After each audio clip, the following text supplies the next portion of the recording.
So hello guys, আসসালামু আলাইকুম। কেমন আছেন আপনারা সবাই? আশা করছি আপনারা সবাই ভালোই আছেন।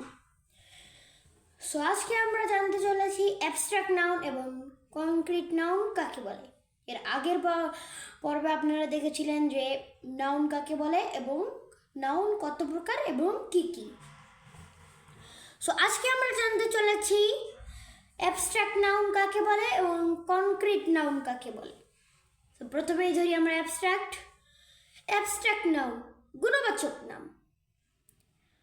যে সকল নাউনকে ধরা ছোঁয়া যায় না কিন্তু উপলব্ধি করা যায় তাকে বলে অ্যাবস্ট্রাক্ট নাউন।